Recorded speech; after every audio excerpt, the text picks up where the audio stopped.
Welcome back to Green Disruptors, the podcast where we spotlight the leaders building the infrastructure of a cleaner future. Today, I'm joined by Jason Kaplan, President and Chief Legal Officer at PowerMarket, a company managing over a gigawatt of community solar across the U.S. If you've ever thought solar sounds great, but I rent or I live in an apartment or I don't want panels on my roof, this episode is for you. We're diving into how community solar works, why it's growing, how municipalities are helping bridge the trust gap, and what the political and market shifts mean for 2026 and beyond. Let's get into it. Hey, Jason, thanks for coming on Green Disruptors today. My pleasure, Megan. Appreciate it. Yeah, excited to hear all about you and PowerMarket. So let's give a little background into first who you are, and then we'll transition then how it relates to what you're doing right now. Sure. So I'm Jason Kaplan. I'm the president of PowerMarket. I'm also our chief legal officer. I have been in PowerMarket for over 7 years, kind of at the dawn of community solar. Really what we do at PowerMarket is we manage community solar projects across the country. So we are what's called a subscription manager.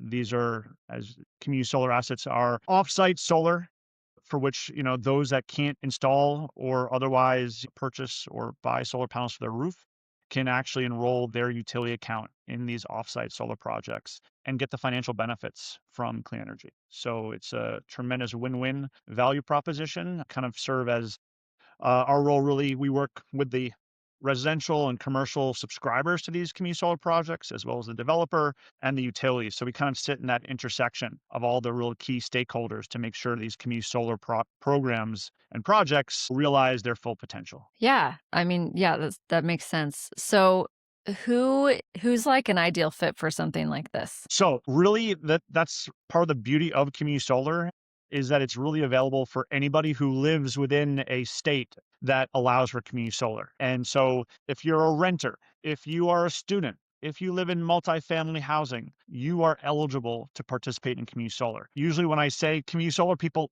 already assume that I want to install something on the roof, and they say, well, no, I can't do it. I live in an apartment building. I can't. I'm like, no. That's what this is for, actually, is to allow those that you don't own your roof, to actually still participate in clean energy. And so once we overcome that hurdle, people realize, wow, this is phenomenal. This is a great program for me to participate in. So how widely is it available as far as states go? Like, do you have a percentage of? So yeah, right now we're operating in about 12 states across the country. I would say, these community solar programs they were born in Colorado.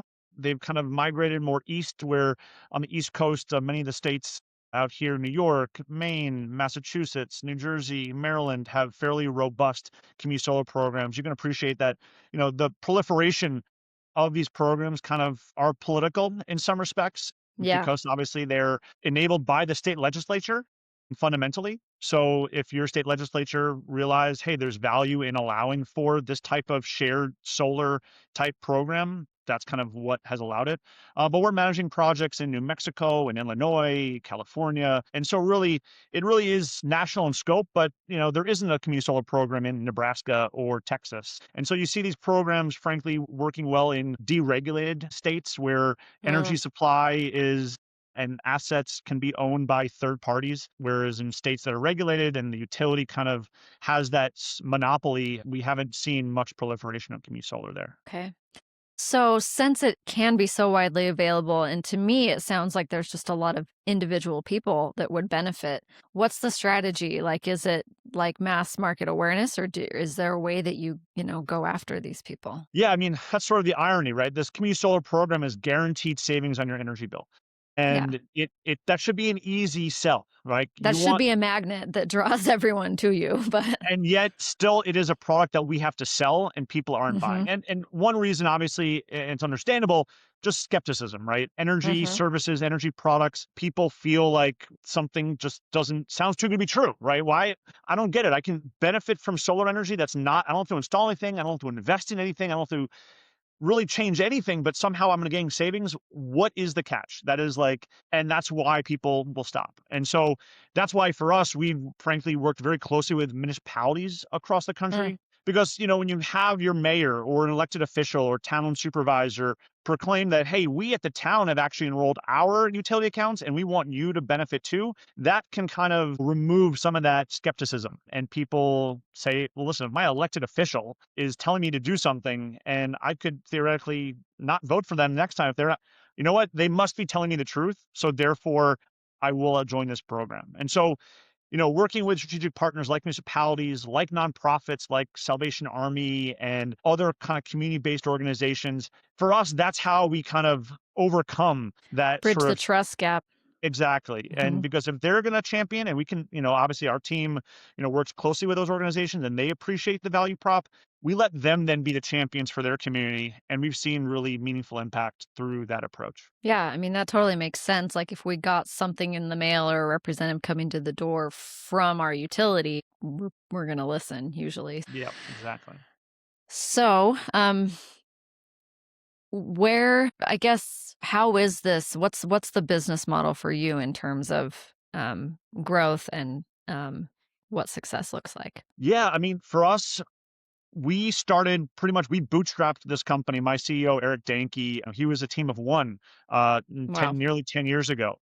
And he came from a background of financial services and working on utility computer science. And so saw an opportunity in a very nascent way, community solar, there really wasn't much happening 10 years ago, Yeah. but realized that there needed to be a technical and a software-based solution to enable it.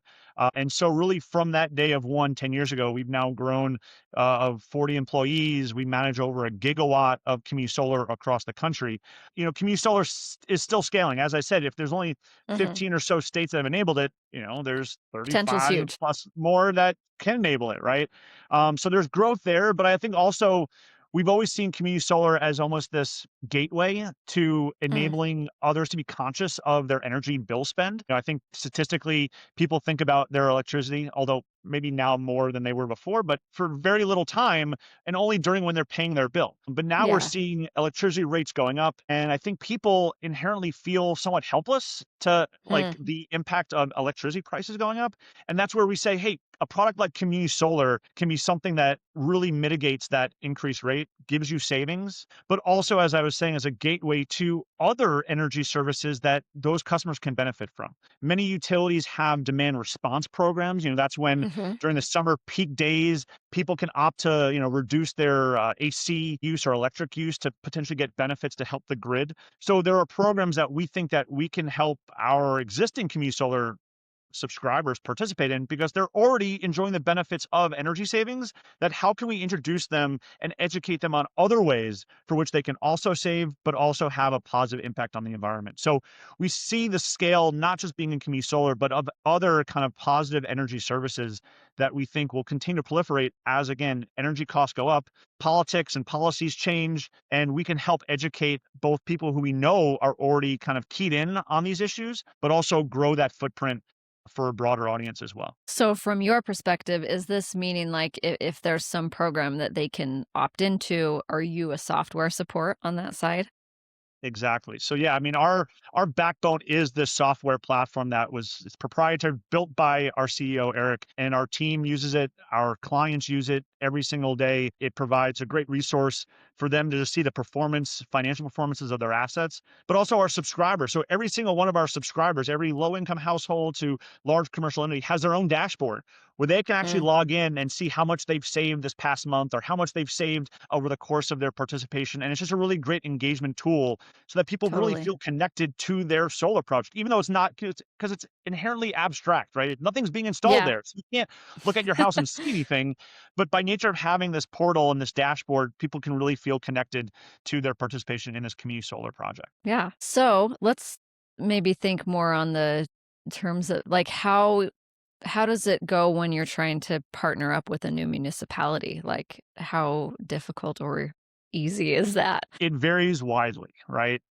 Hmm. There are many municipalities that are already participating in some sustainability efforts, Yeah. whether there's a statewide program like in New York, NYSERDA has a clean energy communities program where municipalities can take certain positive energy actions and get, grant dollars. They can get a nice little seal of being a clean energy community. And so those are the communities obviously that we inherently we bond with because they're Yeah. already trying to find They're ways. already invested. Exactly. And so Hmm. those are the easy ones, right? Um, but that said, we've also worked with municipalities where not so much that it's hard, but just huge municipalities. So we partner with the city of Yeah. Long Beach in California, which the city of Long Beach is I think the seventh largest city in the country. I think some crazy. Really Oh, it's crazy. either in the state Yeah. or in the country. So don't. I mean, I you It's can big. take it for what it's worth. When you've got that many people and that much load, it can sometimes be very challenging to navigate the bureaucracies within a municipality. Yeah. But I give the Long Beach Sustainability Office and the utilities team just a huge amount of credit to help us navigate all of that. Where now, if you live in the city of Long Beach, California, you can go to a website and enroll right in our community solar program that serves Southern California Edison customers. And so working with them, we put in promotional materials and marketing materials. So when they do different tabling events, again, helping their residents enroll in these projects. So, but yes, are there municipalities where it takes forever? It's a long sales cycle. There's just bureaucracies. There's different opinions. You have to go through different boards. Again, it's not easy. If it was so I easy, was gonna everybody would say define long sales cycle. between 6 months to a year. Mm. And inherently, there's a problem in that too, which is that, because community solar is one where, there is a date for which the solar project becomes operational. And we obviously want to subscribe all customers prior to that date. Mm. We don't have the luxury, unfortunately, of like waiting for a process to take place. And so when a municipality we're working with, they're engaged and eager, and we know, oh, there's a board meeting happening next month that they're going to pass a resolution to allow this partnership, great. But if there's uncertainty and there's not much clarity as to it can be challenging to say, guys, I don't think this is gonna be the right fit because we need to fill up our project. Like I get it, you want to give your residents benefits, but if you can't get out of your own way or you can't, go through your process quick enough, listen, we get it, right? You've got a process. You have to follow kind of various laws and procedures. Totally understood. But that can sometimes be in conflict with just the timing of when we need to Mm. fill a community solar project. And once the project's filled, that's it, right? The whole capacity of the project's been filled. It's just one of those things sometimes that could be a challenge working with municipalities just on the timing element. But we've been very successful in navigating all of that with our partners there. So essentially, a community solar program is first come, first serve. It's like, this is what we have. And Yes. And I think a lot of times people in the energy product space, feel because energy supply is probably the most, prominent energy product where you can obviously buy your electricity from a third party. You still get the actual electricity delivered by your utility as an infinite, right? That you can buy electrons and it's an infinite product. So there's not necessarily any urgency of signing up. Certainly, energy providers probably provide a teaser. Hey, you sign up today, we'll give you some rate. sure. But I think that's sort of given folks that are looking at community solar, oh, I've got time, I can wait. It's like, truthfully, you don't. And we're Mm. seeing actually happening right now in the market where, in New York State in particular, a lot of our community solar projects have always provided sort of a 10% discount to our subscribers. And that's always been, a very nice discount. But as the capacity has been constrained, but demand grows for people interested, we're now seeing that discount rate come down to 5%. And so for folks that we're working with to say, hey, there's a 10% opportunity right now. And if you don't take it, listen, there's no rush. Take your time. But if you don't take it now, don't be surprised in a few months. I say that project was fully subscribed. Now I can offer you 5%.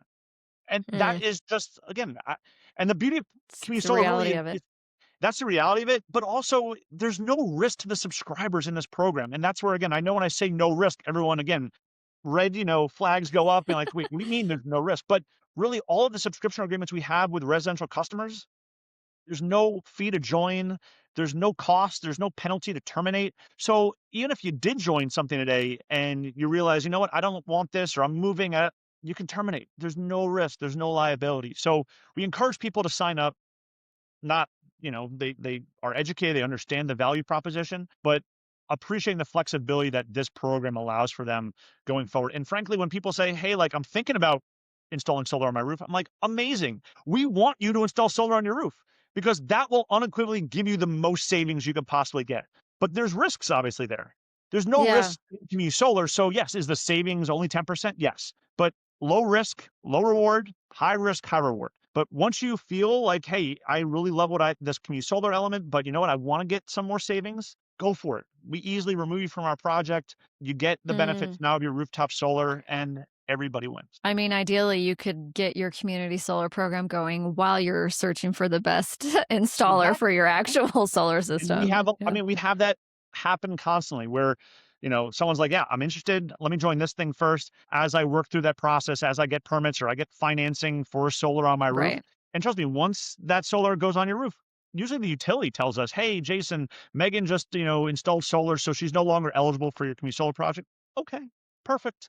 We'll remove Megan from the schedule that we send the utility, and Megan, you get to enjoy your rooftop solar while, we get someone else to join the community solar project. Okay, so if you it's I mean, obviously, it's been a very interesting year for energy with both demand, just because the grid's overwhelmed and just the political landscape. Given that, what do you foresee in 2026, and what's kind of the big goal? I mean, the one thing that hurts me the most, frankly, is just the politicization of renewable Yeah. energy Yeah, because it's this is so just maddening. infrastructure. We're talking about infrastructure. Mhm. We're talking about steel. We're talking about glass. They're being It's like installed. making a road political, like, Yeah, and it's something and we being need. able to leverage a free resource. I mean, again, like the sunlight, no one has to pay for. We're building a project, steel in the ground. It's like a widget, and a widget is generating valuable energy to benefit us all. It's hard. It stinks that that gets so Yeah. politicized because it creates so much value. And appreciating the age that we're in right now with data centers and AI growth and energy demand being so high, when people are looking at, well, how are we going to be able to support those industries that are clearly growing and the energy demand they have? And you think, well, permitting for nuclear and gas power plants can take a very long time, if ever, and solar can create the generation needed at a much quicker time horizon. Again, it's just hard. Like, why wouldn't we be leveraging all of those things? And the political climate, yes, plays a role. That's why they call it the solar coaster, right? It's Yeah. sort of one of those funny things because it's just the reality where during the Biden years and the Inflation Reduction Act, man, we were going high and everyone was loving it. Yeah. And then the next administration back down again. But that said, everyone obviously has hopes that it'll return. But the BBB had no doubt an impact on the solar industry for a whole host of reasons. One being the investment tax credit sunsetting for solar energy, since that's a Mhm. meaningful driver of, solar project finance. That said, when we think about 2026, I frankly see almost maybe an artificial boost in our industry because Hmm. of the ability to safe harbor solar projects and to make sort of the needed investments now and procuring the equipment to allow for then the development over the next 4 years of that asset. You're going to see this giant boost in development because hey, we want to try to optimize the moment in time we have. And so for our business, we obviously see that growth happening, but also we've been fortunate that we're kind of last mile in the kind Mm. of life cycle of a solar project, since really we get Yeah. engaged once the solar project is in some phase of, has received its notice to proceed. And our clients who are the owners of this project say, all right, we want to now work to get the project subscribed since we see that the project will likely be placed in service in the next, let's call it 6 to 12 months. And so the project we're working on right today, frankly, have been in development for the last few years. And Yeah. so we see kind of our life cycle, the tail